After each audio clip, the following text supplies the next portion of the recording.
here. What's up, boys and girls? Happy Monday, September 7th.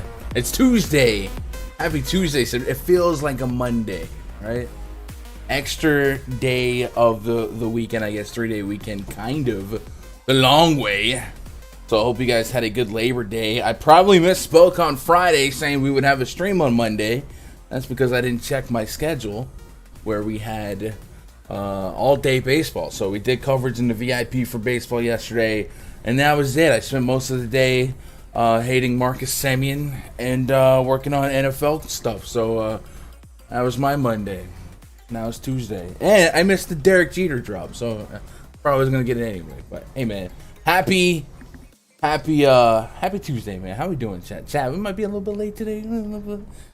No, little word. If you guys are ever going to do scheduled tweets in the live content business, maybe make sure you're at your desk. A little bit of difficulty. So what's up, chat, man? Happy Tuesday. What's up, Tyler Barb, ACP, Josh Jennings, Sean V, Jonathan Adams?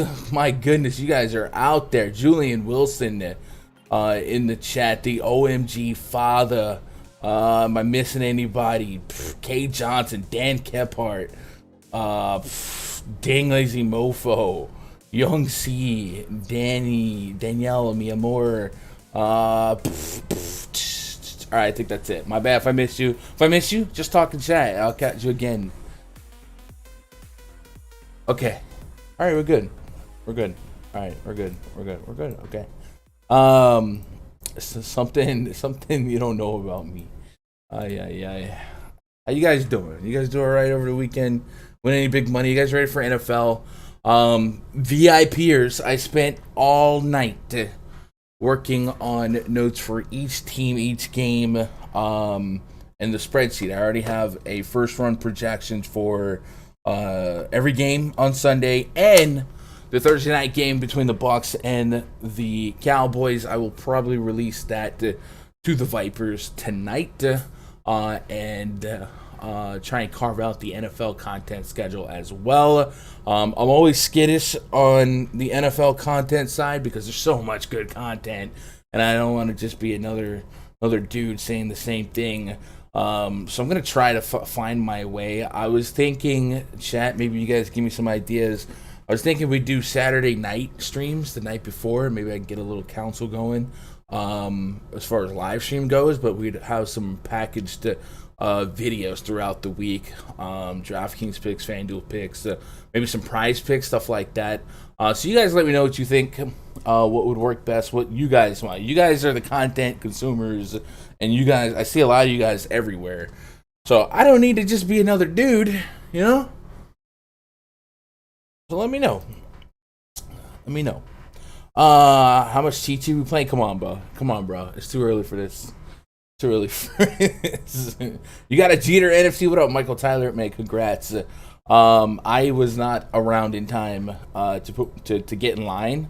I'm actually I haven't been a part of the NFT craze yet. Like, obviously I was in the Top Shot stuff, but as far as the DK marketplace drop stuff like that, like, I haven't gotten one. I've joined a couple of drops just for the heck of it, because from what I understand, it's instant profit. Jesus. Y'all hear that? That's the cat. But I mean, Derek Jeter, come on. You're after my heart. With some Jeter stuff, you know. Saturday night streams would be dope. Yeah, I'm thinking Saturday. So, Saturday night process, coming up. By that time, we have a lot of information in terms of ownership and active players, stuff like that, and we could really make some night before lineup construction decisions. But I still want content throughout the week. The other thing about live content for NFL, I mean, maybe I'm just self-conscious, but I feel like I don't want to watch one guy talk to himself about NFL. Baseball, whatever, it's purely a math thing, but at least NFL, there's a little bit more of a humanistic side, a little bit more a entertainment narrative side, right? We don't really talk about narratives in baseball much, but in football and basketball, there's at least a layer of entertainment. So I don't know, maybe I could find some co-hosts to speak. So I don't know if you guys know some DFS content creators that are looking to grind. Maybe throw some names at me, and I'll try and get some going. What up, Gus Flores? Danielle with the extra encouragement. Let's go. Don't sleep on your notes. Everybody drops different jewels. Knowledge is key. You're here for this. Man, I appreciate that. Gunn had the loudest cat in history. He's a child, man. Chat stream brought to you by PrizePicks. Sign up for PrizePicks using code GUNDACKER. Get up to $100 matched on your initial deposit. So $20 becomes $40, $100 becomes $200. And play some projection cards, man. It's a lot of fun. They have NFL content as well. I'm gonna give my boy Rich on some NFL picks. I was looking at Thursday night, and I saw that Dak Prescott was projected, had a 285.5 passing yard projection, and I feel like I want the under there, but we'll see. Anyway, you guys done some prize picks for football yet? I feel like with football, the softer projections will be earlier in the week. Obviously, our wedge here is going to be on the baseball side for this stream, but they offer stuff for everything, every sport. I mean, CSGO, disc golf, cricket. It's wild. So, what are you going to do? It's prize picks time. We'll go game by game here. We'll get caught up. I am a little bit behind on catch up in the spreadsheet, so we'll try and get all of the live lineups inputted as we go and make sure that any pictures I had this morning are updated for right now and tonight. Chad, but I would also ask, I guess I'll look at it. Is there any weather concerns, major weather concerns? I'll go look at Roth's report, but if you guys already had a head start on that, shout me some intel. I thought when I went to sleep this morning, I saw Kevin Roth mention something about some storm cells in the Midwest or something. So let me pull up his weather report. NHL and price pick. NHL. Looks like Cincinnati and Chicago, yellow, storms rushing through, Dodgers at St. Louis. All right, so nothing crazy. So we won't try to play weatherman. We'll let our buddy Kevin take care of that. Royals at the Orioles. That sounds very similar. We've got Jackson Kowar taking on Alexander Wells. Kowar is 5,300 on DraftKings, and we do have a confirmed Royals lineup with Merrifield, Nicky Lopez, Salvador Perez, Adalberto Mondesi. It didn't take him long to get up in the order. Carlos Santana, 5th. Andrew Benintendi, 6th. Edward Olivares is 7th. Michael A. Taylor, and Hunter Dozier. I can already tell I'm going to kind of have interest in the Royals here. Royals have an implied run total of 5.2. Alexander Wells, I didn't get anything to pop in my spreadsheet for Wells, so I'm going to see if we've got some minor league information or if I'm doing something wrong to grab this information. So I guess first of all, let me go to Fangraphs. Alexander Wells. Fanduel is tripping with these weather logos when you click on a player name. Since when do you sleep, Gun? Well, I just woke up. So that's kind of the thing. I'm up all hours of the night. Probably didn't go to sleep this morning until like 8 or 9 a.m. And then I was lost in the comfort of the cuddles with Danielle. And then I looked up. I heard an alarm and it was like 2:05. I was like, wait a minute. I'm supposed to be on the air 5 minutes ago. Fudge. And I have like a whole system where I have scheduled tweets and stuff like that. So that's what happened. I guess I should have just said, I don't know, the power was out or something, but I'm not gonna lie to you guys, whatever. I was sleeping. So Alexander Wells so far in the majors. Is this in the majors? AAA. Maybe this ain't the majors. Maybe this is the minors. Here we go. Let me double check.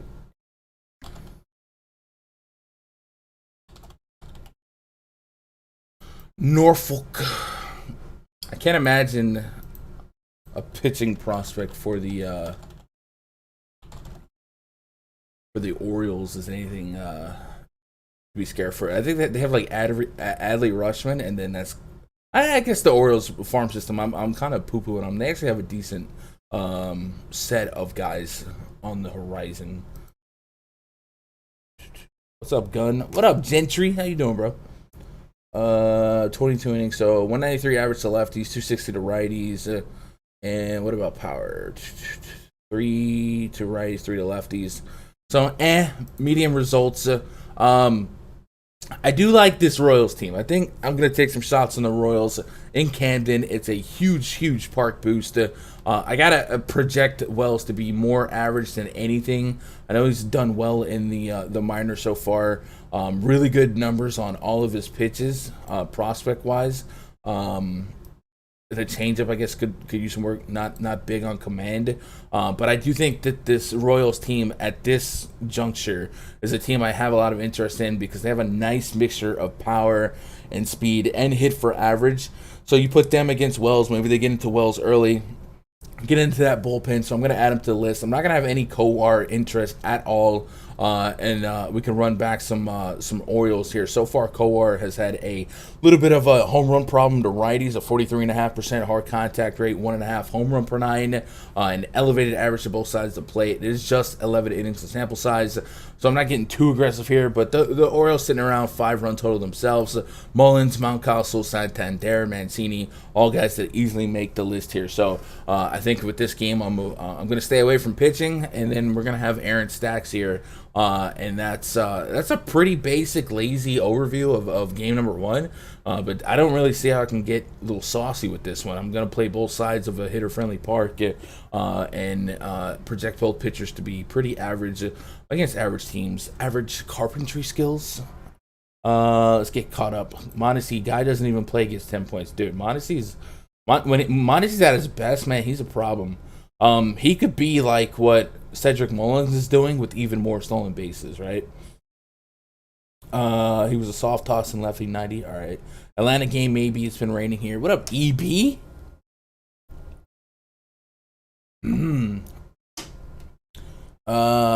Jim Paris. Look at that panda next to Jim's name. Let's go. Hey, Gun, long time no see. Win this slate. Would you go Giants and Dodgers stack today? I definitely like the Dodgers. The Giants. Who are the Giants playing? Giants. Are the Giants on the main slate? Or you know what? I have the happy hour thing open on Fantasy Labs. So the Giants are at course. So I would go Giants and Dodgers. Yeah, but I imagine that's the two chalkiest teams on the slate. Looking at their matchups, right?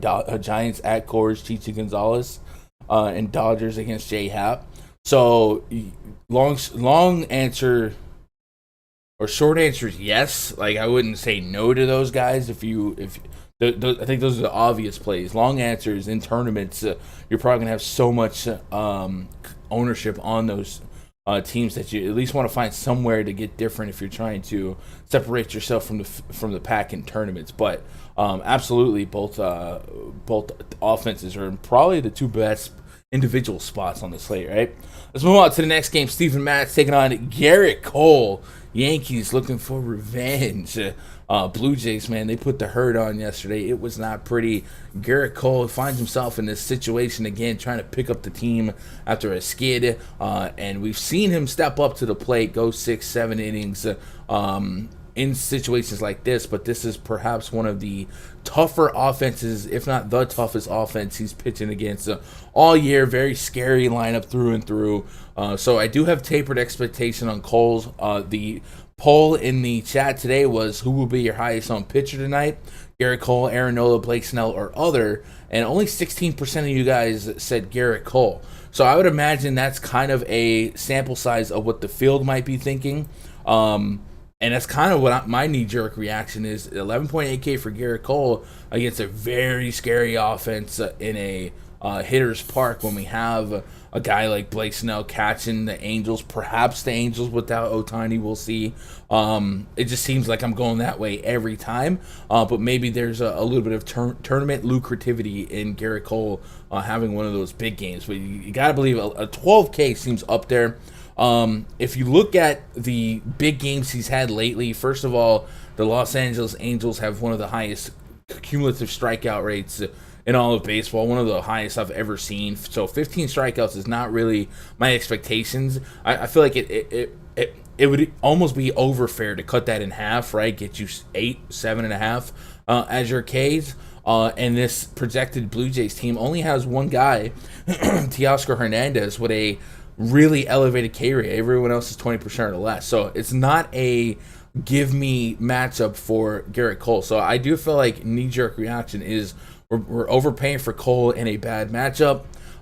So I would be light because of that, because of all of that, but I feel like I'm not going to be out. And then if I catch the field maybe sleeping too much on Garrett Cole and its upside, I do think he should be pitching a little bit inspired today. So I'll be there on Cole. But just like you guys, I feel like I'm way more inclined to lean on a Blake Snell and Aaron Nola, somebody like that. So I guess that's a pretty basic approach here. Steven Matz, though, 8,400. I don't think I'm on Matz here. Matz is 19.7% K rate to righties and a 4.42 xFIP. That could become a problem in Yankee Stadium. Probably going to catch a pretty righty-heavy lineup. Might see Anthony Rizzo get the day off in lieu of Luke Voigt, and then you might only see Gallo, Rizzo. Maybe you get one of the infield lefties, a Tyler Wade, a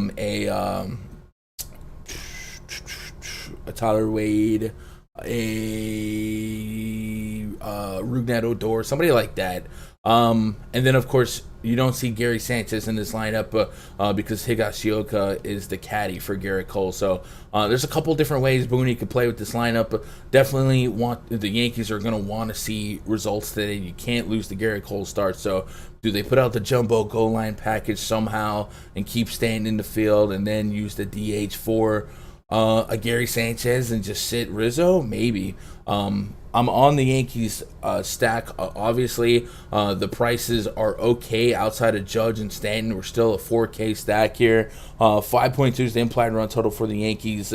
I say that the Blue Jays run total feels a little bit soft at 3.4. I understand it. Garrett Cole is, on pace to be the Cy Young Award winner for the American League, but it does feel like that's a chip in a chair and another blast for the Blue Jays at 3.4, right? So I'd probably even put a token on the over and just kind of have all sides here because of the Garrett Cole situation by the field, meaning I think a lot of the field just doesn't play Garrett Cole because of the price, because of the alternatives, but they also respect him deep enough to not get to the Blue Jays. I feel like I can have some exposure to the Blue Jays without giving up a ton of equity. So could I get to 4%, 5% of Blue Jay 5-mans just in case all hell broke loose? In my head, yeah, right? I don't feel like a lot of people are running to stack the 3.4 implied run total team against Garrett Cole. And I'm willing to kind of get there here. I think they offer enough power, a lot of upside. And Garrett Cole still can give up the homers. This year it's been more so to the lefties. But I don't mind looking at the Blue Jays as a backdoor stack. And I don't have to give up much. Obviously, I don't think I get there in 20 lineups, 50 lineups. 50 lineups maybe, but 20 lineups I wouldn't. I'm just going with the core stacks there. But I do think the Blue Jays have some merit in large field tournaments because this is a high octane offense. And then behind Garrett Cole right now is a very shaky bullpen. The best bullpen arm for the Yankees is Jonathan Loáisiga, and he is down. So it's a lot of question marks. Your Wandy Peraltas, your Lucas Lickeys, Brayus, guys like that. Anyway, let's see what you guys got in this one before we move on. Kay Johnson says, I love Cole, but I will forever stick to my personal rule and do not play the highest priced pitcher on Fanduel. I can't do it. Yeah, and even on DraftKings, like, I don't remember the last time we've seen a pitcher touch almost 12K on DraftKings. I mean, think about Garrett Cole against the Angels with 9.9K, right? I feel like slate to slate, I'm having massive question marks on how the pricing algorithm is working and shaking out for the for DraftKings, but I honestly can't remember the last time. I guess it might have been like Jacob deGrom, right? Like I can't remember a guy that touched this high. No Mats for me, but if you guys thought that Mats could sneak into 16 to 18 DKP, I don't think it's a crazy range outcome, but I'm probably not going to put myself there today, you know? Sean says I wanted to stack Braves, but I forgot they're coming from Coors. Stop it. Stop it. Get some help. Blue Jays don't even K that much. Cole needs at least 35. I agree. All right, let's move on to the next game. Red Sox hosting the Rays. Red Sox, Erod taking on Drew Rasmussen. We do have a Rays lineup. Randy Arozarena, Wander Franco, Nelson Cruz, Yandy Diaz, Jordan Luplow, Manuel Margot, Joey Wendell, Mike Zunino, and Kevin Kiermaier. So, confirmed Rays lineup. We do not have a Red Sox lineup yet. We got an implied run total 4.8 for the Rays, 4.8 on the Red Sox. Pretty important series of baseball for the Red Sox. Obviously, everyone's conceding the AL East to the Rays, but the Red Sox have to stay in the hunt for the wild card by getting wins as they compete with the Athletics and the Yankees. So you want to, if you're a fan of the Red Sox, you want to see them come out and win games they're supposed to win. Drew Rasmussen has been very, very solid as an starter for the Rays. I guess an opener, quasi-starter. Really big strikeout numbers out of him to both sides of the plate. And the Red Sox have been dealing with an outbreak. 4 innings, last couple starts for Rasmussen, getting as high as 74 pitches in that last outing. You still feel like he's not a 5-6 inning starter, so you don't really think, or I don't really think I'm getting there on him, even though I do think his metrics look really, really nice if he did get to like an 85, 95 pitch count. I just don't know what Kevin Cash's plan with him is, but really solid numbers to both sides of the plate in terms of strikeouts. So it does kind of neutralize my expectations on the Red Sox. Upside-wise, high ground ball rates to both sides. Does allow an elevated hard contact rate to righties with an elevated line drive rate. So maybe we dig into a potential return of Kike Hernandez, JD Martinez, guys like that. I would also say, the Red Sox are the Red Sox. Put them in Fenway. Bad things happen to good people. Go for it. But I think metrically, like it's not popping off the page for me. And the same with Erod. Erod is one of those volatile, wide range of outcomes pitchers. And the Rays are also a wide range of outcomes offense, right? They do have some strikeouts in their lineup through and through. And then Erod, we saw in his last start against Tampa Bay, 26. But his tail of the tape, his game log is pretty much what you see, what you're going to get. You don't know if you're getting 30, 15, -1. There's a wide range of outcomes for him, but there is an outcome for him to drop mid-high 20s, and I believe if you are, mass entering in baseball, you have to appreciate that the ceiling outcome is a factor here. And Arozarena, Luplow, Wendell, Zunino, and Kevin Kiermaier all have above 1 and 5 K rates here. So I would probably have a little bit of Erod in the bottom end of my pitching player pool, and where he falls. Not going to prioritize him. It's also going to be a spot where I probably play both sides of the fence here. Obviously against a skittish lefty, you're going to want some Arozarena, Franco, Nelson Cruz. Jordan Luplow has really, really high power numbers against lefties at 312 ISO since the beginning of last year. And then Mike Zunino, if he can make contact with the ball, which is sometimes easier said than done, it's just an incredible barrel rate and incredible power. So there is plenty of merit behind this Rays stack in a hitter's park. And the same with the Red Sox. Look for Kike Hernandez. Should be back coming from the Rona, which helps this lineup get closer to where it was when it was really thriving. The Kikes, the Hunter Renfroes coming back in the last couple days. Really good mix offensively. So I do have hope for the Red Sox offense to kind of click back going forward. And this is one of those games where you could see slugfest, you can see a pitcher's duel. So at MME, we're going to kind of attack all angles there. And I don't know necessarily how much equity we have to surrender. I will say 6,200 for Rafael Devers. That's probably going to be a hard click on this slate. We've talked about how great of a spot the Dodgers and the Giants are in. And for Devers to be the most expensive of third baseman on the slate, and he could be the most expensive hitter on the slate due to the Angels maybe playing with Ohtani. We have seen Ohtani play in NL Park, but to compare Devers' price to I don't know. Justin Turner, what's Justin Turner at for the Dodgers? Justin Turner against J Happ is 4,100. That's over a $2,000 decrease in price. And then you might get a Chris Bryant, Evan Longoria in cores for over 1,000 less. So I could see a lot of people ignoring Rafael Devers, a lot of optos leaving him out. So maybe that makes him a little bit more of a lucrative GPP play against Rasmussen, but nothing in the metrics is suggesting it's a great spot. We're just kind of attacking the talent on the offense versus anything else. And yeah, that's all I got to say about that. Let's get caught up on chat. Max was almost 12K. Okay, all right. Baltimore lineup just came out. No Mancini. Doesn't that make the isn't Mountcastle and Mancini like the same position first base? Or it's Mancini and somebody, right? Baltimore. First base. Yeah, so you usually have to choose between Mountcastle and Mancini. So if you're stacking the Orioles, at least, you got rid of that headache. But I guess if you liked one more than the other exponentially, maybe now the ownership is a little bit higher on the stack itself. Individually, that makes no sense. Let's move on to the next game.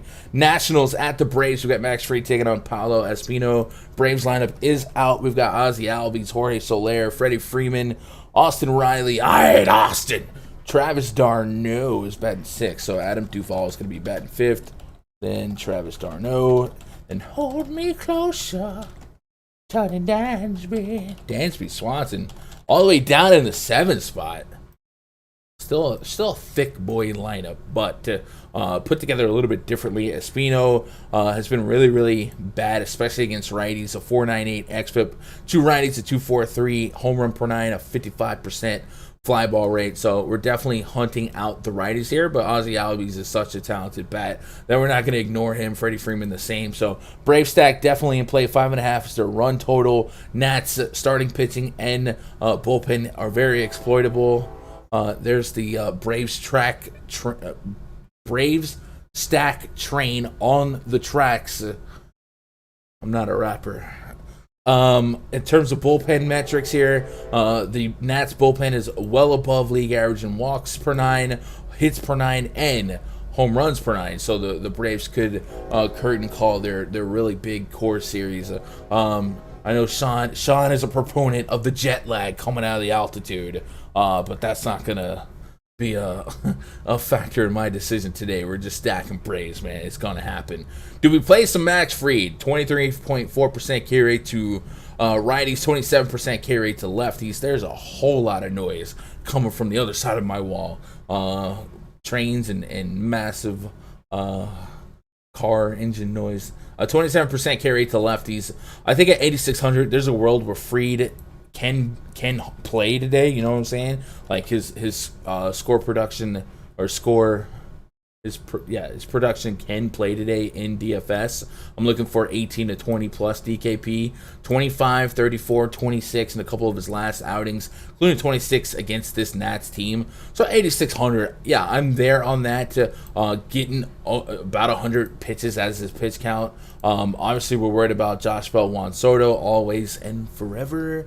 But past that, if he can get through this lineup, there are some lanes for him to have some success. Even Lane Thomas, I feel like we should add into the conversation now. So far in his big league sample against lefties, he's bringing the hammer. So Lane Thomas, Josh Bell, Soto, Zimmerman, all right, these are not give me spots, but there are enough strikeouts in this matchup for me to trust in Max Fried to have a solid shot at some good run prevention and perhaps some good strikeout numbers. So I'm going to have Fried in the bottom end of my pitching player pool. Not as low as some of the other guys that I've mentioned, right? I might have more Fried than Erod, but Fried at 8,600, I feel like there's some meat on the bone for a median to ceiling projection in this spot. If I wanted to pick on Fried, with this Nats lineup, I'd love to feel great about a guy like Lane Thomas, Josh Bell, Ryan Zimmerman, who all have really good numbers, especially even Juan Soto hits lefties just fine in that split. But Fried has been keeping the ball on the ground. 50% ground ball rate to righties, 25.8% hard contact rate to righties. So able to neutralize a lot of potential from opposing righties. So Fried's in the mix for me on DK for sure. No Espino. We're stacking Braves. If you wanted to get to some Nats, sure. I'm probably leaning more towards either 3-mans or one-offing the Nats. But, I'm not going to push back on you if you thought they could get into some success against Fried in the bullpen. It's just not for me. No. Yanks pretty sad lineup. I'm not a rapper, says the alphabet. You guys remember the most random stuff. I appreciate that. Lane Thomas, only MLB free square until they price him past $2.5K. Yeah, he's been really, really solid for them, and he's still really, really cheap. So I definitely don't mind that if he's in the leadoff spot. It's really, really, really, really cheap. Thomas against lefties has been a cheat code, 100% ABG. Let's not get too in love with a short sample because it could fall out. It could stabilize any minute now. But I guess if you want real quick, we can cross-reference his big league body of work versus his minor league body of work in terms of the split versus lefties. If MILB will display that properly for me. So in the majors. In the majors. By the way, chat, shout out to the band coming back in stock. Last week we had to deal with some Blue Raz, and then we had to deal with some coffee. I missed the Black Cherry Vanilla, not gonna lie. 34 at-bats so far this season against lefties. A 441 average, but it does pick up with his 300-plus average from last year. No homers to lefties yet, but a couple of extra base hits, 5 to be exact. And then in the minors so far, do we have the proper split? 27 at-bats, 370 average with 1 homer. So doesn't have a ton of over the wall shots, but the ISO is just extra base hits, right? So if you're getting me those doubles and triples, that dog will hunt. So we're still there on him. So I guess he's so far in line with his minor league numbers. You would still like to see more than 30, 40 at bats. You know what I'm saying? But yeah, he's fine. Let's move on to the next game here. Phillies at the Brewers. We got a Brewers lineup. Eric Lauer pitching for the Brewers. Aaron Nola, Philadelphian for beer, is on the bump for the Phillies. Colton Wong, Eduardo Escobar is batting second. Christian Yelich batting third. Avi Garcia is batting cleanup. Omar Narvaez fifth. Luis Urias, Rowdy Tellez, Lorenzo Cain. This is your confirmed Brewers lineup. We do not have a confirmed Phillies lineup just yet. Eric Lauer, 24% K rate to righties, 4.34 xFIP to righties, a 1.63 home run per 9 to righties. Whenever the Phillies are on the slate against the lefties, I tend to gravitate towards Andrew McCutchen, who has done really, really, really well against lefties in the past 2 years. Since the beginning of last year, 287 ISO, a 1.0 OPS. And I do feel like we've highlighted him against lefties in a few key spots this season. Had pretty solid results. But as a refresher, if you really just want to focus, if we're talking about Lane Thomas, let's give the old MVP guy here a little bit of love here. This season against lefties, Mr. McCutchen, former Yankee great, has 140 at-bats. He's batting 307, 14 homers. He's got 14 homers against left-handed pitching and 140 at-bats, just 10 and 266 at-bats, so over 120 at-bats more against righties. So this has definitely been his more positive split.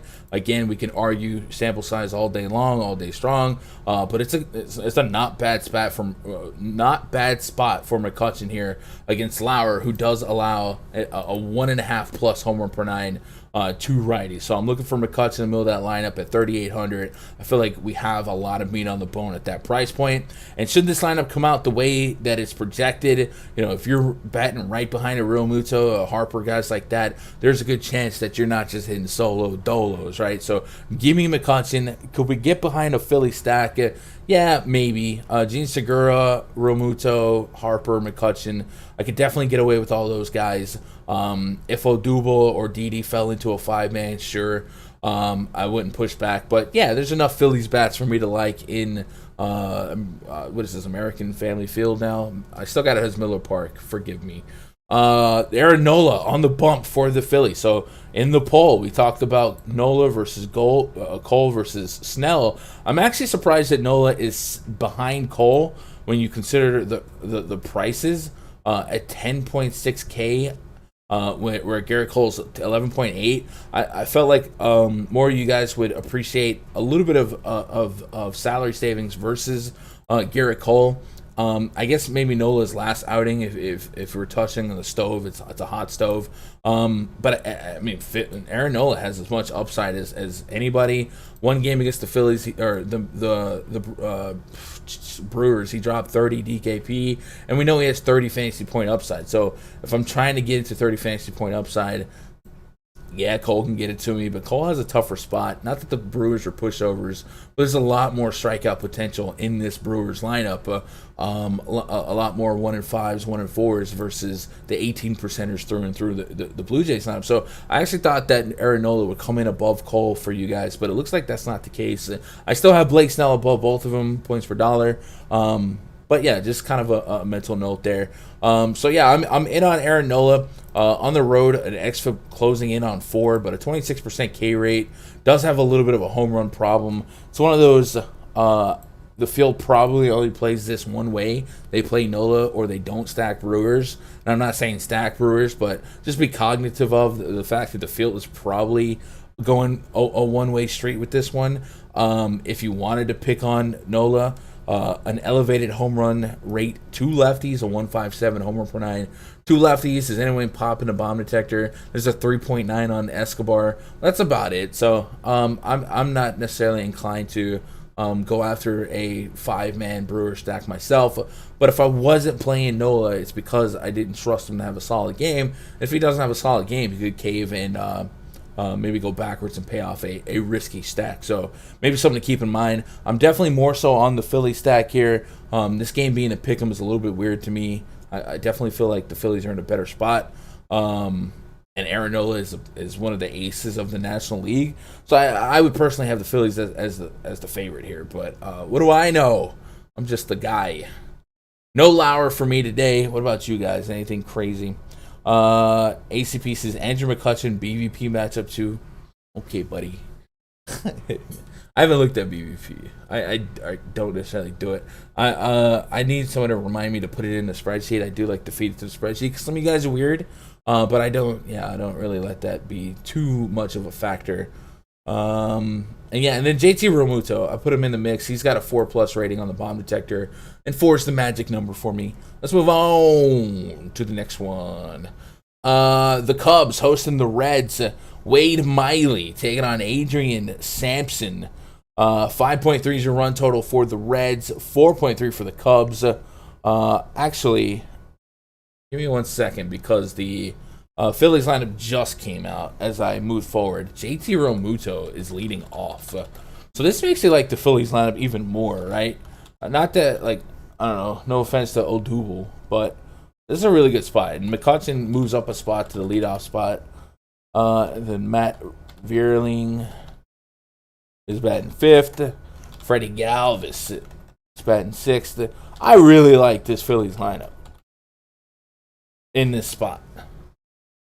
Give me the Phillies stack, and maybe give me the Phillies money line here, all right? I feel like they got the way better starting pitcher on the bump, and their offense is in a better spot. So I don't feel like it should be a pick'em, is what I'm saying. So I would at least take the Phillies first 5. It seems like you can get that even money, you know? Stacking Philly and Washington going to run to the bank with a couple of Giants. I'm with that. All right, Reds lineup. Looks like wind blowing left to right, not necessarily outfield, but towards the stands at 13 mile an hour. Maybe that gets a little freaky and pushes some balls over the right field wall. Wade Miley, an extreme ground ball pitcher, 48.8% to righties, 52.4% to lefties. And Adrian Sampson, we only have 11 innings of sample size of him in the big so far, but he's played as a ground ball guy to righties and a hard contact line drive guy to lefties, but 11 innings of sample size. We'd probably have to be really cautious with that. So maybe let's see if we've got something to go off of in the minors that could sway us for progression or regression, and kind of know what we're dealing with. I do think I'm not going to get too scared from Adrian Sampson. I'll probably be an investor in the red stack today, putting them in Wrigley. I still think it's a plus spot for them. India, Naquin, Castellanos, Votto, Moustakas, plenty of really solid bats to go after. So Samsonite, I was way off. 38.2 innings against lefties, 265 average allowed, a 145 whip, and 0.74 ground out to air out ratio. So has been more of a air or fly ball pitcher to lefties, and then against righties, the ground ball rate is positive 1.26 ground out to air out, but still a 1.6 whip. Has allowed 10 bombs in 43 innings to righties, 9 in 38 innings to lefties. Neither of that is what you want. You want about 1 per 10, right, to be normal, 1 per 9, and he's well above that. So it does look like he does have a home run problem and a little bit more of a walk problem than you would want, and that's creating an over 1.5 cumulative whip. So the Reds find themselves in a really solid spot against Sampson as a starting pitcher, and then this Cubs bullpen probably not going to scare us away. So give me the red stack, absolutely. Wade Miley is an interesting click at 8,200. If you wanted to fill out 150 lineups, I do think that the Cubs do offer enough steal strikeout potential to where Miley can go 6-7 innings, maybe get 5-6 strikeouts and a win. And it wouldn't be crazy to see like a 20 plus. He got 30 against the Cubs on August 16th. 4 games against the Cubs this season, though. It's been a really rocky relationship. You could see a little as 0.6 as much as 30. So he's one of those very back end of the player pool pitching diversification clicks for me. But I would say, looking at this Cubs lineup, Hermosillo, Ian Happ, Contreras, Wisdom, David Boat, their K rates against lefties are through the roof. And we know Miley's not really a strikeout guy, but we have seen him have some of those games. So as far as a hit for average team, they're not that as well. Frank Schwindel, Wilson Contreras are your 2 biggest problems, and a couple power bats here. So I don't hate the concept of a little bit of Miley in big fields. Not going to get to Miley in like a single entry or 3 entry, something like that. But I could see the path to some trolley success out of Miley tonight. If I wanted to pick on Miley, he is a contact pitcher. So if you're going to allow Schwindel and Patrick Wisdom to put the ball in play, I'll take the chance. 4.2 bomber detector rating on Patrick Wisdom. That's going to be one of the higher on the slates. So I don't mind Wisdom falling where he might. And then, we don't have a confirmed Cubs lineup, so we'll see what happens. And then you can give me the Reds. I don't really have to isolate particular Reds. Obviously, 1 through 5 are going to be my favorite Reds here, but Farmer, Barnhart, Schrock, if they all hit some lineups, sure, go for it. I'm on the stack for sure. Get caught up on chat. Snell 35, Burger incoming. I like that. Snell ditched the changeup, increased slider usage. Yeah, and he's throwing a million pitches. I've never seen this side of Blake Snell before, and it's a scary side. And this is the side that the Padres wanted when they traded for him. So I like what I'm seeing out of Snell. Let's move on. Dodgers at the Cardinals. Corey Knebel listed as the opener for the Dodgers. So this is going to be a bullpen game for them. Did you guys see who is in long relief? Is it like David Price? Is it Mitch White? It might be Mitch White. Money Mitch. I had Mitch White jotted down. Yeah, it's Mitch White. Okay, so I guess it really doesn't matter who we put in as the starter there if we want to lean on metrics. Cardinals do have a lineup. Tommy Edman, Dylan Carlson, Dylon, Tyler O'Neill, Nolan Arenado, Yadier Molina, Matt Carpenter, Paul DeYoung, and Harrison Bader. So J-Hap against the Dodgers. Guess what I'm going to do? I'm going to play some Dodgers. Yeah, it's going down. The Dodgers are kind of ridiculously, disrespectfully, unbelievably, worse at end and Lee cheap. This is dumb. This is stupid. J-Hap against J-Hap. J-Hap's not good. Dodgers are. Yeah, I guess you can argue the Dodgers split against lefties has been overall a little less than satisfying, but there's still a lot of ISO in the team against lefties, and there's still a lot of J-Hap and J-Hap. So I'm in on the Dodgers. I'm not really going to overanalyze the spot for them. 5.1. You can say Busch Stadium's the pitcher's park, whatever. J-Hap's been fine as a Cardinal starter, sure. It's the Dodgers. There's no way I'm not. You're not going to not get Randy Jackson's autograph, okay? And you're not going to not stack the Dodgers against J-Hap. It's just not a thing that I've been raised to do. So last couple starts for J-Hap. 7 earnings against the Cincinnati Reds. Solid outings against Pittsburgh, whatever. KC, whatever. But a competent team like the Dodgers, I kind of like their shots, their chances to kind of get through on J-Hap here. So we'll see what this lineup comes out as. I just think cumulatively they're way too cheap. Mookie Betts being 5K. We've even seen him sit against some lefties. Trey Turner under 5K. That's a problem against a guy that allows a 300 average, a guy that has some pop against lefties, a 1. OPS against lefties, some stolen base potential. I love Justin Turner against lefties. So I hate that they're so cheap because I do think they're going to be extremely, extremely trendy. Them and the Giants, as we talked about earlier, profile as 2 of the best spots on the slate in terms of team versus pitcher. But yeah, there's really not much to push back on, you know. Do you take some shots on the Cardinals? I think we've seen some hotness out of Goldie and Arenado lately. Yadi Molina has had a good game here or there. It's hard to project the starting matchup here, or really just project more than one at-bat against a specific pitcher. Maybe they get Mitch White for a couple of rounds, but if you're playing the Cardinals, you're more so playing the Cardinals for talent, so you're kind of just gravitating towards who's the most talented hitters here. Tyler O'Neill, if he can make contact, is a guy that has a lot of pop. Arenado's another guy, great hit for average, but I'm probably going to stay away from the Cardinals overall. Just a 4 implied run total, and this should be kind of a janky game in terms of projected matchups, right?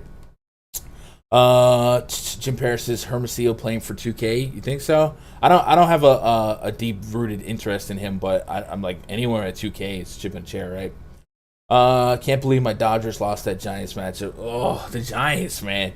When are they going to regress? They can't be this good, right? My goodness, man. What a way to take a bunch of average pitching and just come out here and show up and show out. So I'm happy for him. Young C's Gun, 1.5 run line for the Dodgers, so you need the Dodgers to win by 1.5. I mean, they're basically a 2, so yeah. I mean, if I was going to take the Dodgers, yeah, I don't mind that. Like, I don't think the Cardinals win, so it's J-Hap. I don't know, see what you can get on that in first 5 innings, you know? But I think the Dodgers are fine. Let's move on to the next game. Mariners at the Astros. Jake Odorizzi up against Logan Gilbert. We do have an Astros lineup. Jose Altuve, Michael Brantley, Alex Bregman, Yordan Alvarez, Yuli Gurriel, Carlos Correa, Kyle Tucker, Chas McCormick, and Martin Maldonado. Exactly as projected here. Let's go. Implied run total for the Astros 4.9, 3.8 for the Mariners. Odorizzi on the bump for the Astros at 7.5K. What would you need at a 7.5K today? You'd probably need 18, I think, to feel like you're getting an okay deal. Could Odorizzi get you that as a range of outcome? 20 against Seattle in his very last start. 26 against Seattle 2 starts ago. Man, 3 starts and 4 starts against the same team from the Department of Redundancy department, but each time has got you that threshold of 20 plus. 4 starts on the season though. The first 2 starts not as good, an 11.8 down here. So I don't want to be like too focused on the result there. But 80 to 90 pitches is the expectation here. We have seen him get over a strikeout per inning in his last 3 starts. So I guess if you wanted to fill out 150 in the back end, you don't want to be too log jammed on the high end. I could understand it. I definitely am a little bit hesitant on this team having as much exposure to Odorizzi in the last 2 weeks, 10 days, 11 days. or 15 days, 16 days. It does feel like maybe some familiarity could be built up here, but at 7,500, just in terms of a salary point versus how many points he could produce, feels like you could have Odorizzi in the back end of a 150. 21% K rate to righties, a 4.5 xFIP. If I wanted to pick on him, I definitely want a fly ball righty, almost a 2 home run per 9 to righty so far. So maybe a Mitch Haniger will profile well for a bomb Ty France, somebody like that. But that's kind of like the bulk of my interest. Logan Gilbert on the bump from the Mariners. While I do think he's a solid pitcher, I probably don't take the chance of pitching against the Astros today. Astros are almost always going to be a stack for me, and they almost always come in really low owned by the field.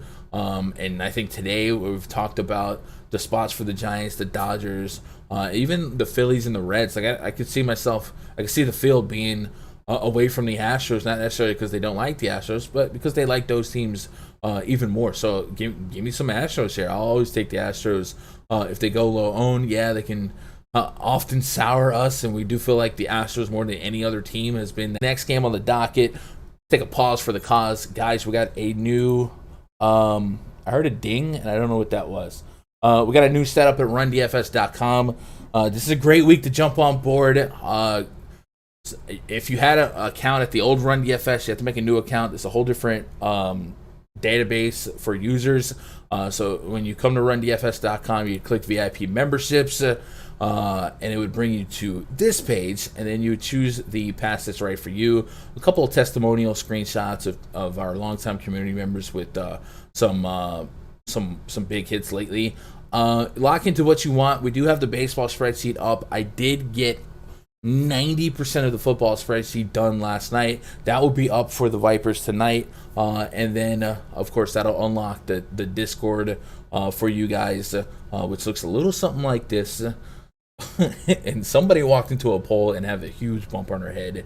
Yikes. And then every day before lock, we're in the voice chats. So we'll be in the baseball voice chat in about 50 minutes. And then this weekend, we'll probably have a couple of dedicated group chats for football. Some optimizer setting group strategy discussions for just the people in the Discord, and then also just kind of building lineups and talking stuff. And then probably before the slate locks on Sunday, we'll be in there as well. So I definitely think there's so much value in just having access to the Discord and having some of the best minds in football to discuss the slate with. So if you guys are looking for a good way to support the stream, support the site, get something in return, get access to the spreadsheets, my football projections, game-by-game notes, and the rundfs.com VIP Discord. Giants at the Rockies, Coors Field. We've got Logan Webb on the bump taking on Chichi, do you love me, Gonzalez. The Giants have an implied run total of 7.3. That's nuts. That's wild. That's what you want. And the Rockies, 4.9. So we're all there on the Rocky stack. If someone could please explain to me these price points on the Giants. The Giants have the most wins in baseball, by the way. Chris Bryant, the only Giant at over 5K. DraftKings, what are we doing? We've literally seen the Rockies more expensive than this outside of Coors last week. It doesn't make sense. Make it make sense. So I feel like it's going to be way too easy to go Blake Snell, 5-man Giant stacked in single entry cash game. And it feels so good. Yet probably the mathematical correct answer is to don't do that. But man, is it hard not to do that. It's too easy. Like DraftKings really effed up, I think. So yeah, I think process-wise, matchup-wise, metrically, Giants are in a smash spot. Everyone's in play, but you are dealing with potential 20-30% ownership through and through this lineup. Logan Webb, I think, is the question mark. What do you do with Logan Webb? He's been really good as a pitcher this year. A 3x FIP essentially to lefties, 2.6 to righties. Coors Field plays a little bit different. 9,500 against the Rockies. Rockies are still the best home team, I guess, in terms of runs per game. Plenty of alternatives. Blake Snell, Aaron Nola, Garrett Cole. Is anybody taking a shot on Logan Webb and Coors? I think it's not like a crazy thought. 20 plus as far as the eye can see in his game log. Ironically, did have a down game against Colorado earlier this season, but dropped 30 on him in his last start. Things play different in Colorado, so I'm kind of curious to see where you guys might land on Logan Webb exposure. Pitch type, let's go to the pitch report on Logan Webb, kind of see what mix we might expect from him and what mix we might have to see him dance with. Slider 27%, changeup 24%. So a little bit of breaking ball usage, and then the thin air that could play a little bit different. Would you have none of Logan Webb? Would you have up to 20% Logan Webb? I feel like you wouldn't core him. Rockies still have a 5-run total. I feel like I might throw him in the mix and cap him at 15%. What do you guys think? ACP says, I had Webb tentatively right now. It's just one of those, I don't know. We talked about not playing the most expensive pitcher as a general rule of thumb. Some of you guys do. That's not what I do, but you know what I'm saying? We all have those rule of thumbs. Usually one of my rule of thumbs is just don't pitch in Coors Field if you don't have to. So that's kind of the approach that I wanted to, just stick with here, but Logan Webb's been good, What are these prices at Coors? I don't know what they did. I'm telling you, slate to slate, the DraftKings pricing algorithm gives my brain tremors. Like, I don't understand the justification behind some of these teams. And we talk about the Rock. So I don't know. Let's go look at CJ Cron. He's 4,800. Let's go look at let's go look at CJ Cron. He's 4,800 today. And what I want to look at is his pricing, because I swear the Rockies were 5-6K on the road in like the Texas series or something, right? At Texas, 5,600 for Cron, 55, 52. There's a 55 at the Dodgers. At the Dodgers. Now they're back in Coors and he's 4,800. Like, what are we doing? What are we doing, bro? It just doesn't make sense. So I don't understand it. I wish I knew the nuances of the algorithm that sets these prices, but it has created a very potentially chalky logjam between the Giants and the Dodgers, who both teams are cumulatively far too cheap. So what are you gonna do? Tyler Barb says, what's Webb's ground ball percentage could neutralize? So overall, it's a 61% on the road this season, 62% to righties, 59% to lefties overall. So yeah, it keeps the ball on the ground. And in Coors Field, as big as that field is, this line drive rate could become a problem as well. 22%, 18%. If you find a gap, singles become doubles, doubles become triples. So I a lot of times when it comes to Coors Field, I think people overestimate the home run. It's the fact that park is so effing massive. I think it's the largest outfield in baseball that has really juiced up the batting average by the park, the batting average on balls in play by the park, 1.12. So definitely, like, the home run ball is a factor in Coors, but I think people forget that it's also just a great spot to hit because of how big the field is, Tyler says, I'm in on Webb for a few lines. All right. Young C, last question, Astro money line. Money line straight up? Yeah. Are you getting any value in that? Minus 165? I mean, yeah, I would take them. Like, if you're just asking if they win the game, yeah, I would take it. Are you trying to put together like a parlay? Okay.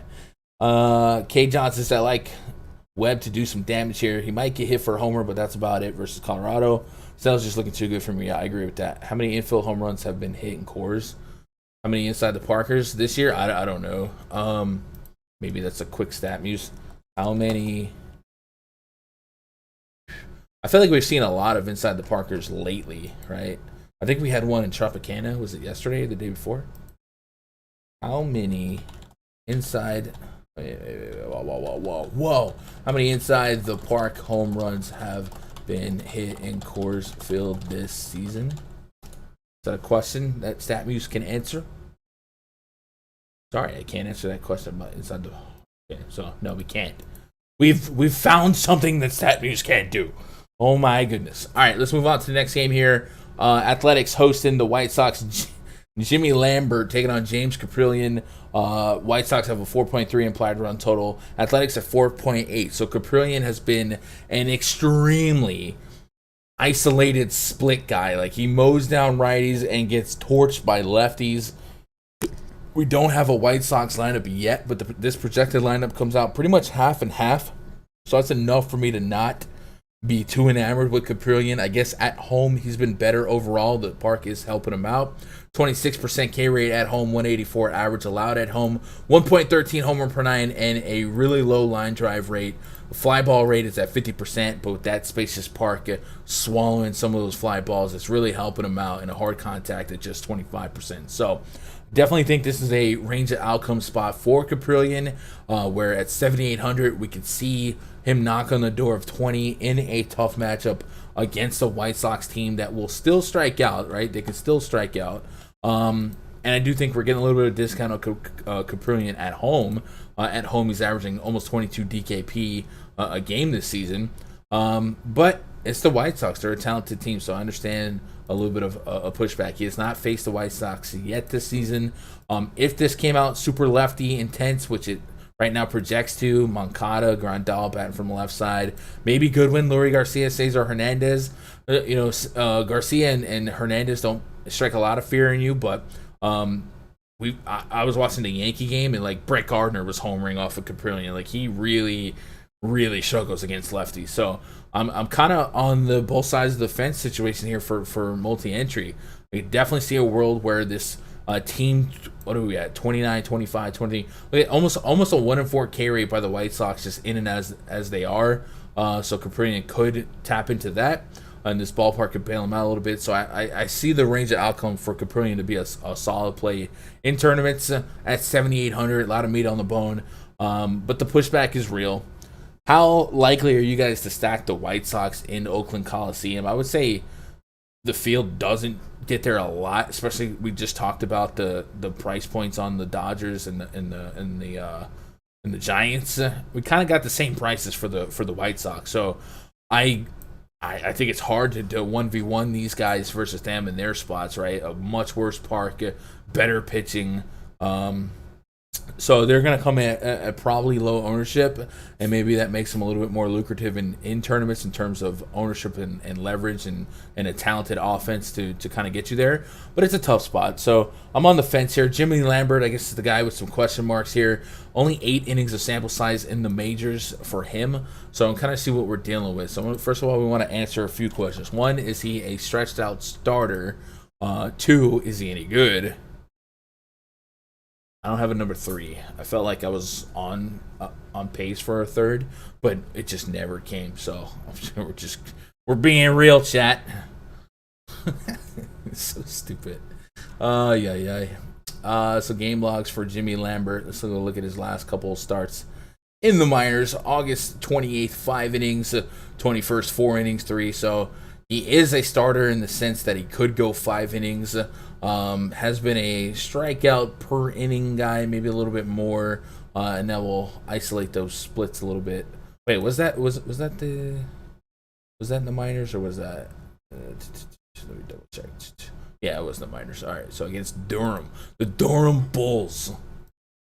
Now we'll look at his splits here versus lefty versus righty versus lefty. Oh my gosh.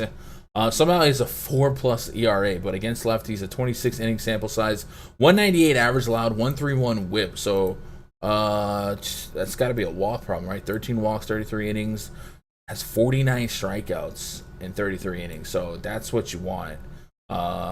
26 hits and 13 walks, so 39. So that's where the whip is coming in. Those walks are adding up, and then against that's against righties. Against lefties, 26 innings pitched, 16 walks.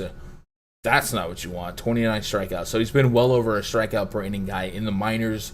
8 homers against righties in 33 innings. So a classic case of strikeout artist with a walk and home run problem.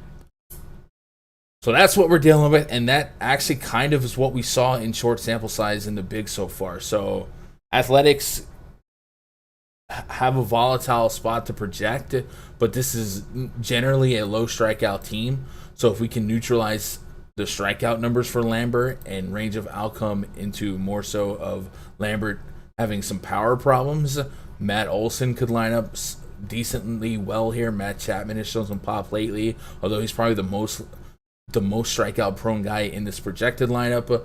And there's a lot of guys on this A's team that are breaking the bomb detector, but we have to be cognitive of the fact that it's a very low sample size. So I'm in on the Athletics in theory. I'm also like in theory in on the White Sox, but I'll probably be at 5% or less on both sides, just because of the park and because it does look like both pitchers have a range of outcome where they're good, right? Like Caprillion can be good, and Lambert can strike you out, especially if you don't have a ton of big league film on him and you don't quite know what you're going to get. And this park can swallow some of those fly balls. So I'm just going to be on the seesaw there, right? I'm not likely to play Lambert here. I'll probably have a little touch of Caprillion and then a little bit of both offenses, and that's just going to be in the back end of the player pool. And then whatever happens. That's like the most basic tout approach, but what are you going to do? What's up, chat? What up, Lorenza? You're ready for that big day. So it's this weekend, right? Lorenzo's getting married, chat. Lorenzo's getting married this weekend. Still time to talk him down from that ledge. I wish you would step back from him. What up, Obi-Wan? You got a Jeter NFT? Nice. That's two of y'all in chat. I missed out on it. But are they going to keep doing it every hour? I'll get back in the queue. I probably wouldn't keep it. I'd probably just sell it again. But hey, Derek Jeter, the GOAT. What's good? What's good, Obi-Wan? How we doing? Let's move on to the next game. Guys, you guys got any PrizePicks calls? We haven't really perused the PrizePicks lobby a little bit. I guess the Blake Snell strikeout prop might be something that we have some vested interest in. Garrett Cole at 8. I feel like I'm on the under there. Aaron Nola's at 6. I could dabble with the over. And Blake Snell's at 7.5. Yikes! But that team looks really, really bad. Spencer Howard on the bump for the Rangers today, taking on Zach Gallen. 3.8 is your run total for the Rangers. D-backs are at 4.8 to Spencer Howard. 35 innings of sample size so far this season. 4.45 xFIP to lefties, 5.2 to righties. 296 average allowed to righties, a 1.5 home run per 9. So D-backs actually come out pretty lefty heavy to tap into his better split. But he still walks lefties at an alarming tick. So I'm not really running to stack the D-backs here. But you could sell me on a Ketel Marte share or two. And then Zach Gallen. I think Zach Gallen is pretty playable here. 7,900. He's in that Odorizzi, Caprillion price range where I think he's better than the price point. I think his results haven't been great this season, but a 401 xFIP to lefties, 428 xFIP to righties. You get a shot at a team like the Rangers, who will have a lot of strikeouts in the meat of that lineup. They're gonna lose the DH spot going into this park, so an extra implied strikeout there, and then they're just not a team with a lot of power. Adolis Garcia, DJ Peters have been the two power guys for them so far in the last couple of weeks to this season. So I think Gallen is absolutely in play. Might be one of my favorite SP2 options, and dare I say I will tier 2 him. Did you guys fall into a love-hate relationship with Zach Gallen? Last couple games for him, 10, 24, 31. If that's your range of outcome, I'd take it. But, I mean, let's the Padres at the house, at Philly, going to Citizens Bank Park, 24, we'll take that. At Coors, 31, we'll take that. So I definitely believe that he can pay off this price point more often than he doesn't against a team like the Rangers. So definitely have a lot of interest in Zach Gallen. I think he's going to be my favorite tier 2 guy at that price point. And that would leave me some room to leave Snell at the tier 1 spot. And maybe Nola and Cole a little bit above Gallen. But Gallen seems like he could be a top 4, top 5 pitcher in terms of my personal exposures. And it wouldn't shock me if he's a top 2, top 3 scoring pitcher today. So I like him quite a bit. No Spencer Howard for me here. A little bit of D-backs. Not really running to the Rangers. Any crazy bomb rating? Adolis Garcia 4.02. Nothing insane, right? So I think that's pretty cut and dry. Still on the ledge, bro? No, don't jump off the ledge. I'm just joking. Cole is going to go for the Cy Young tonight. Cole is actually going for the Cy Young tonight at under 20% ownership. I agree with both of that. But I mean, it's not even Garrett Cole can still bleed red, right? It's not I understand why Garrett Cole's under 20% owned, right? He's priced up, and there's other guys on the slate that are maybe not as egregiously priced in far better matchups. So it's not the field is dumb for this, but yeah, it's an opportunity to get Cole at low ownership. And the more we look at these other games here, the Rockies, the Giants, games like that, the Dodgers game, you don't feel priced out of Garrett Cole like I thought we were gonna be. So maybe getting to Cole is still a way to differentiate those lineups to some extent. So I don't mind doing that. Gallen is chalky. Yeah, I would imagine Blake Snell and Zach Gallen is probably the chalky P1 and P2. You know. Let's move on to the final game. It's the Angels and the Padres. The Angels, get this chat, have an implied run total of 2.8. They are going into a National League park, so they lose the designated hitter spot. We have seen Ohtani start in the outfield for the Angels, so there's still a chance that he does that here. I don't know. The projected lineup does not have Ohtani in this lineup, and maybe I don't know. Maybe he does. Maybe he doesn't play. But either way, this is a super high strikeout lineup for Blake Snell to take advantage of. And Ohtani, if you put Ohtani's bat in this lineup, it actually increases the strikeout potential. Blake Snell's 9,200, and that's just too cheap for what he's been doing lately. I have not seen a stretch from this like this from Blake Snell ever.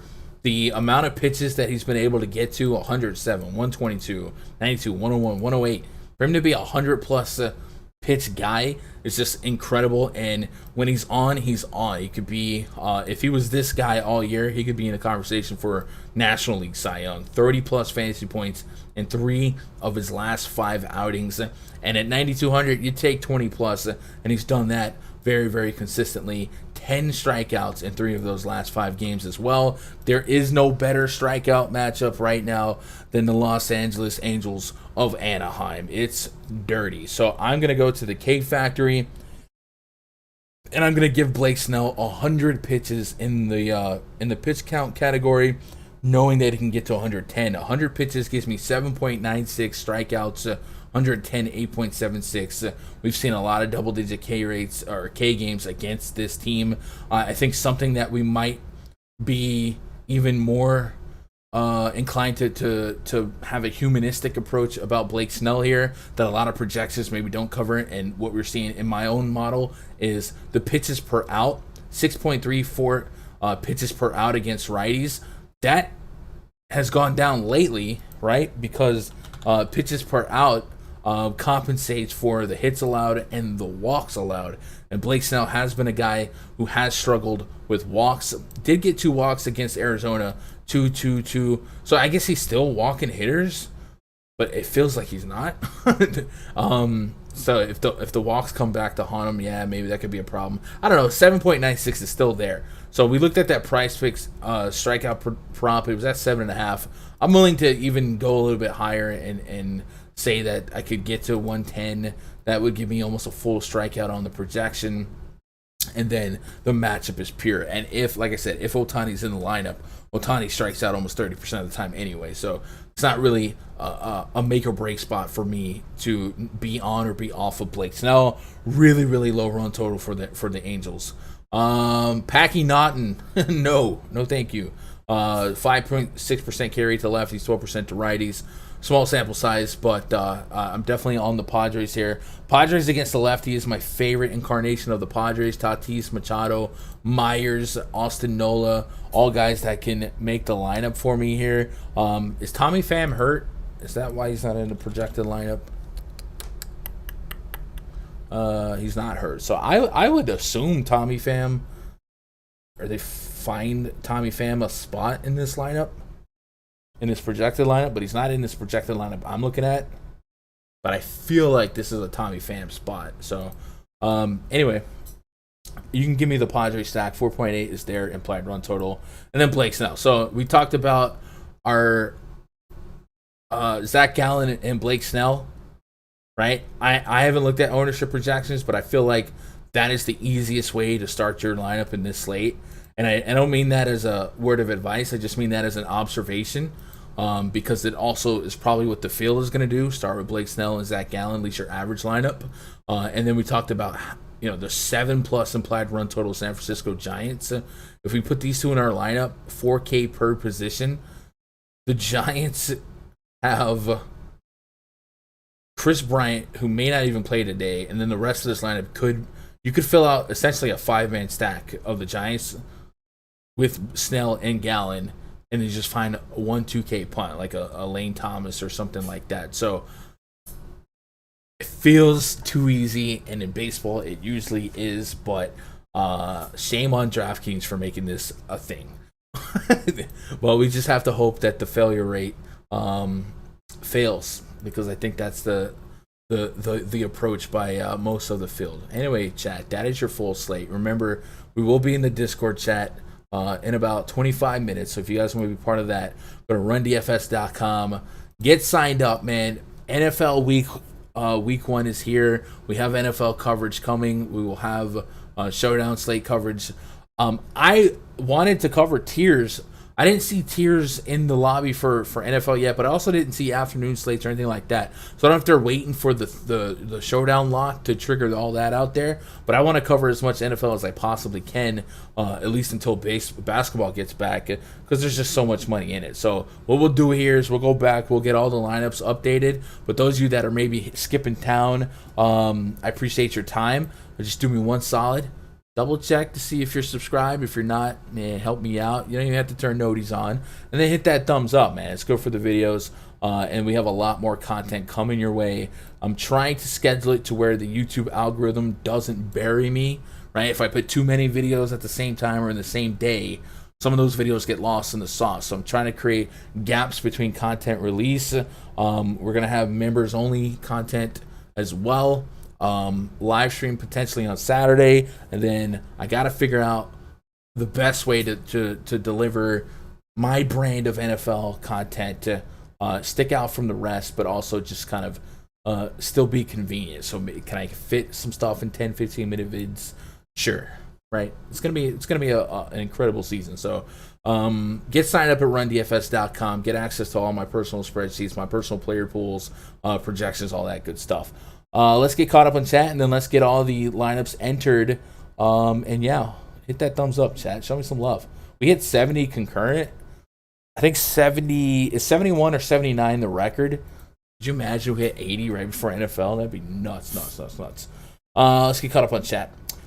Jim says, how do you feel about Nola today as pitcher? I think Nola is a great pitcher. I think if I had to rank high-end pitchers, it would be Snell 1, Nola 2, Cole 3, and that's a little bit of points per dollar, a little bit of matchup considered, and then Zach Allen's right there knocking on the door. So I think Nola's just fine. And if you're looking for projection, so this may be a good exercise for the K factory, right? So if we go to Aaron Nola's strikeout prop, let's give Nola 90 to 100 pitches against the Brewers.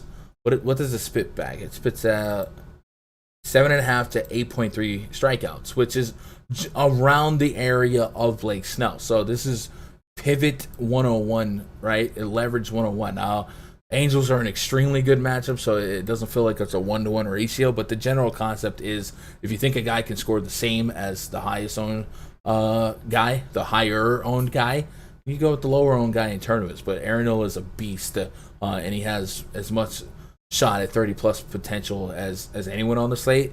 But Blake Snell's in a great spot at that price. All right, what are we doing? Let's catching up on lineups here. Royals lineup was already out. We do have the Orioles lineup. That came out right after we started chopping up that game. Ryan Mountcastle, Santander, Austin Hayes. I hate Austin. We got to type in caps. That's the rules. Pedro Severino, DJ Stewart. I always forget if there's a dot or not. Yes, there is. Okay. Jorge Mateo. Mateo's still kind of too cheap if he gets on. And still, Kelvin Gutierrez is batting ninth for the Orioles. So this Orioles lineup does not have Trey Mancini, and it falls off a cliff rather quickly. Don't think we can justify playing Jackson Kowar, but Kowar or whatever. There's a lot of 1-4 K rates in that lineup. What else do we got? Paul, what up, Paul? Appreciate you stopping by. Joey Gallo homer tonight? No, he's not in the lineup. So, Moondog spot. Rest in peace. I bet on Joey Gallo to strike out each at bat to hit a home run. Am I tripping? Joey Gallo's not in the lineup, right? Yeah, he's not in the lineup. I bet on insider info. Citizens Bank Park conditions are soggy. Ball's gonna roll slow. All right. Shout out to Paul with that inside boots on the ground. We just bullcrap until NFL. Nah, we like baseball. We like baseball, man. A lot of people here, the real ones. The real ones. Like, don't get me wrong. When NFL and NBA comes back, there's going to be a lot of old school homies that roll back in. But they weren't there grinding the dog days of summer in baseball. Like, those are the real ones. So, this chat's got a lot of real ones. DJ LeMahieu, Aaron Judge, Anthony Rizzo, Giancarlo Stanton, Luke Voigt. So they did go with the goal line jumbo package. Gio Urshela, Brett Gardner. The only thing they could have really done differently is like try and squeeze Gary into the lineup somehow with the DH spot and like sit Rizzo. But it looks like they're sitting Gallo today. Gallo's definitely been in a skid. You're starting to hear some of those boos from the crowd. So maybe a day off will be good for him. So this is your confirmed Yankees lineup. So they bombarded Mats with a lot of righties here. So LeMahieu, Judge, you got Stanton and Voigt back to back. Gio's a guy that hits for a great average against the lefties. So it looks like no Glaber and no Gallo. And in lieu of Glaber, we've got Velasquez in the lineup at ninth. Obviously no Gary. We got Higashioka. And in lieu of Gallo, we've got Brett Gardner. So you probably will see Stanton left field, Judge right field, Gardner center field. Probably. And then yeah. So a little bit of a different look Yankees lineup, but you got to shake it up, man. They're in a skid. But no Joey Gallo in the lineup, so I guess we can pause the Joey Gallo homer discussion, right? E-Made it happen. I still pop by when I can. MLB during the week. Catch last week. That's what's up, E-Made.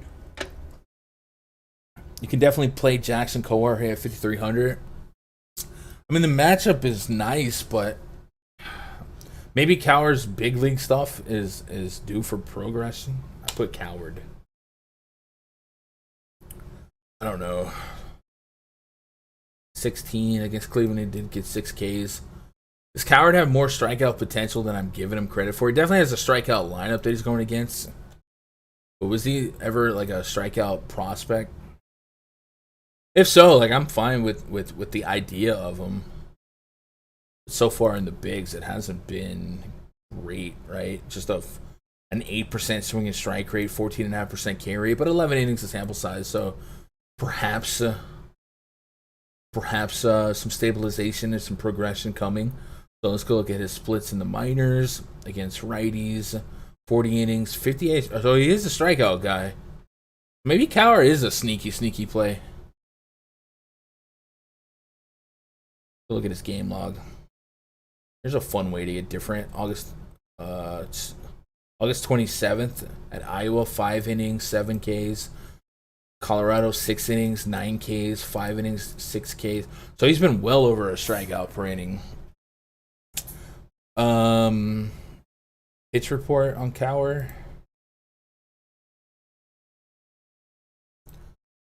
Fastball at 96 miles an hour, slider, curveball, but he really uses that changeup as a secondary so far. I'll play some Cowher. F it. 5.3K. Don't need a whole lot here. This Orioles lineup could be treated like a minor league lineup. Look at these K rates. 26% on Mountcastle, 22% on Austin Hayes, 25, 26, 25, 40, 27. You sunk my battleship. Yeah, Cowher's got a little bit of hope here. So, all right, you You sold me on some 5.3 coward. I'm in on that. All right, Blue Jays lineup just came out. Corey Dickerson batting lead off here. So it's a little different, right? They're trying to throw some of those lefties at Garrett Cole's home run split. Semien batting second. Massive day from him yesterday. Vladdy Jr., Bo Bichette, Teoscar Hernandez, Corey. Sixth spot's going to be Alejandro Kirk, Lourdes Gurriel Jr., Jake Lamb. Wasn't Jake Lamb like just on the White Sox, or am I tripping? When did that happen? Wasn't he just on the... I feel like he was just on the White Sox. I guess he must have cleared waivers and got picked up. Unless my brain is messing with me. All right, let's move on. Rays, we don't have a Red Sox lineup yet. We do have a Braves. We already had that one entered. Phillies, we already had that one in. Reds and Cubs, we have the Cubs lineup.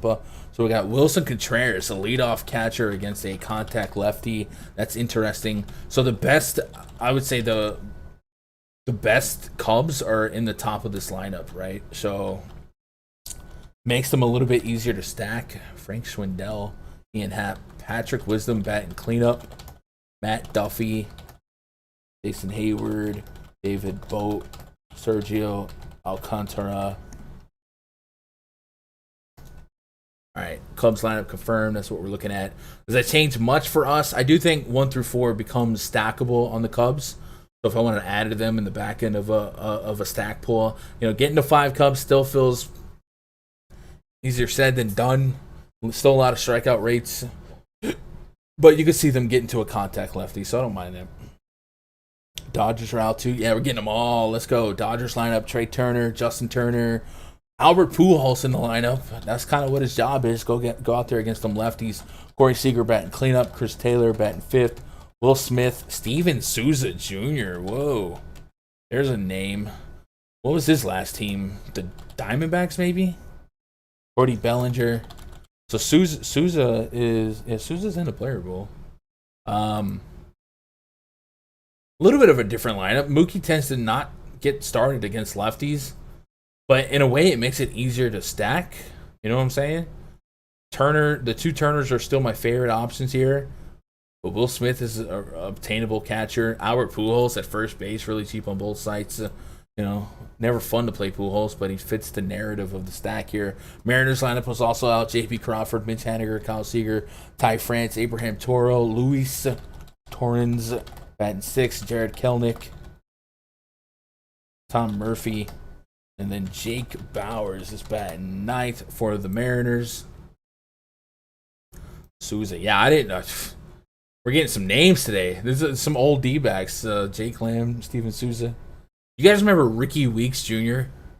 Bro, that incarnation of the D-backs lineup was so fun against lefties. Ricky Weeks, Yasmani Tomas. Oh my gosh, I had so much fun. AJ Pollock. Oh, it was so fun. Giants lineup. Did that come out? It did not. D-backs is the only other lineup that came out. So I guess we can get that punched in. And then we're Gucci fam. Chat, you guys got any of the questions, comments, concerns? Throw them in chat. I guess you guys are asking for the bomb detector. We'll look at it. I'll also try and tweet it out. Josh Van Meter, David Peralta, Carson Kelly, David Smith, Dalton Varsho, and Nick Ahmed. And that's your confirmed Dodgers lineup, or D-backs lineup. So that's what we're working with. We're gonna keep on keeping on as we get closer to the lock. I will say it's kind of a late revelation on Jackson Kowar.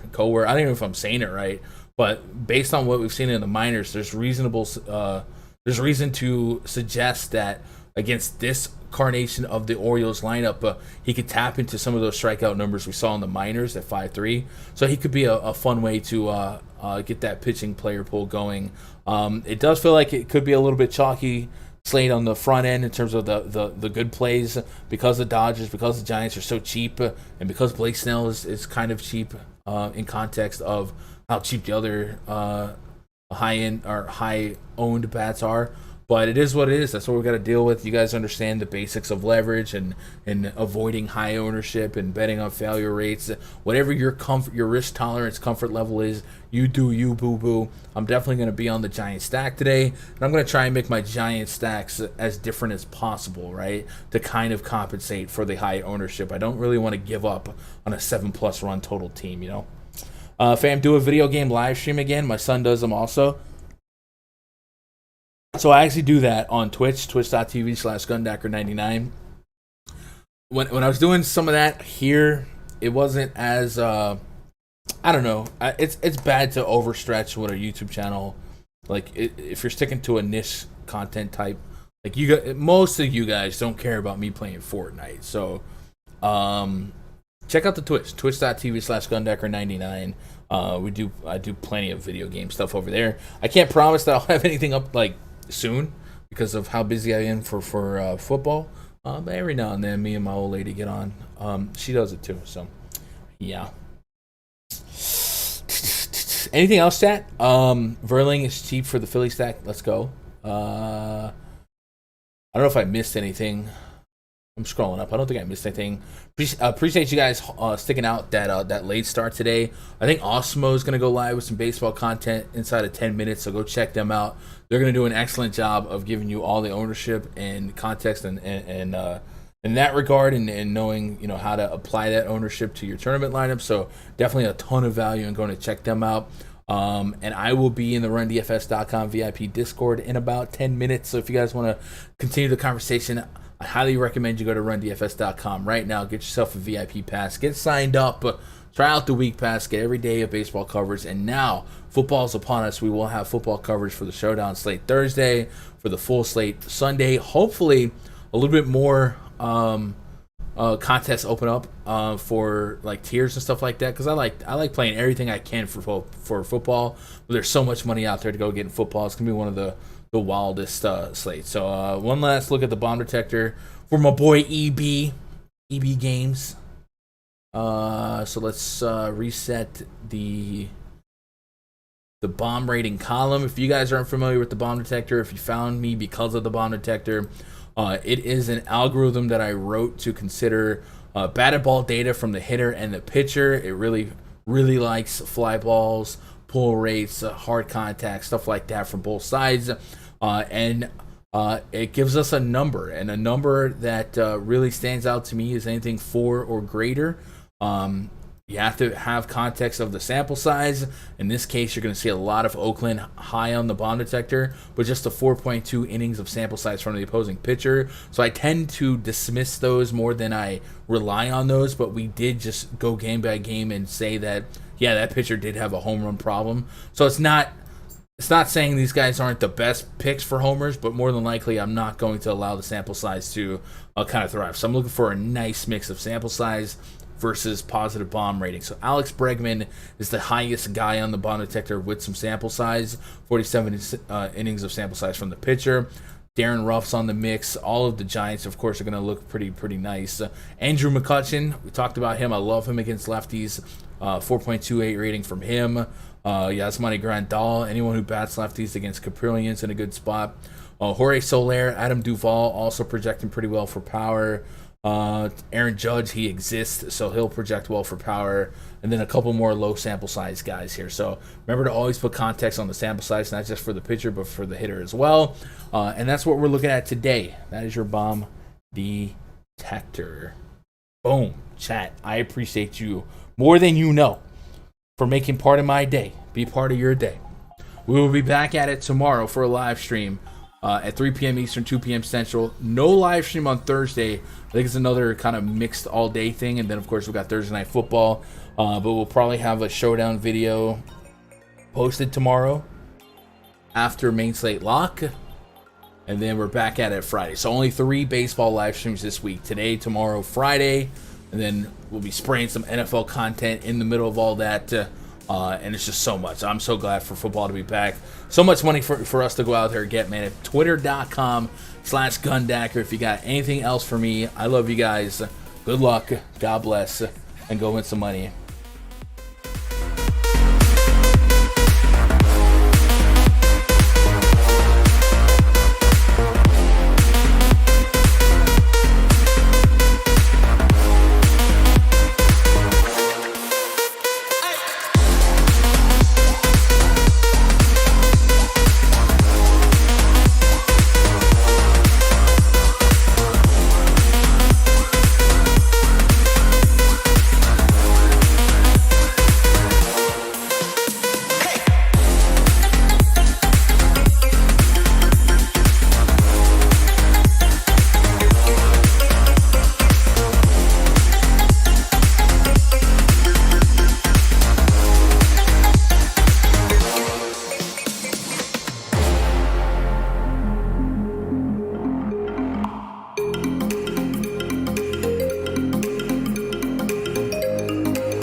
guys.